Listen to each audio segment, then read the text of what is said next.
Alors bonsoir à vous mes très chers amis, comment vous allez? Eh bien voilà, nous traversons un moment très difficile entre la Chine et les USA. Cette guerre commerciale est en train de peser sur le marché financier. Surtout que la Chine va répliquer à partir du 2 novembre en contrôlant ses exportations de terres rares. J'espère que le monde de la finance est en train de crever et il va falloir la prudence. Parce qu'il y a vraiment la peur au marché. On ne sait pas quand ça va finir cette guerre entre la Chine et les USA. Pour cela, qu'est-ce qui va se passer?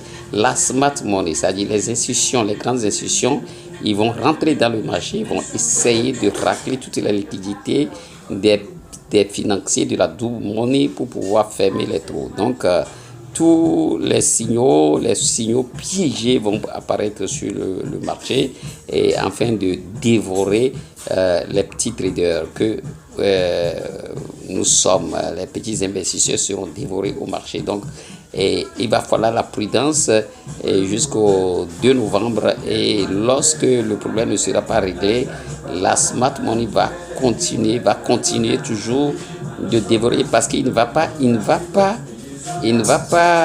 disparaître sur le marché, ils vont faire disparaître les petits. Souvent c'est comme ça.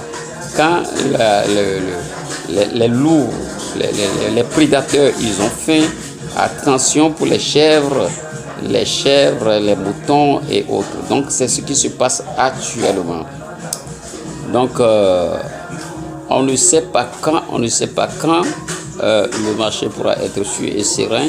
Donc concernant ce qui est analyse technique ou analyse fondamentale, nous devons au contraire baser sur les analyses fondamentales, espérer peut-être que la Chine change d'avis et qu'il y ait négociation entre la Chine et les USA.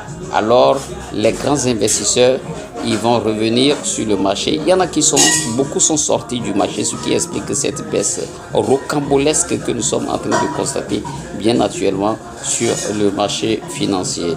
Donc pour cette raison, il faut vraiment de la prudence, il faut vraiment savoir comment investir. Même ceux qui font le day trading sont concernés, surtout le long trading vraiment est un danger. Mais ce qui ne veut pas dire que cette volatilité ne va pas profiter. Donc dans la vidéo suivante, vous allez comprendre ce qui est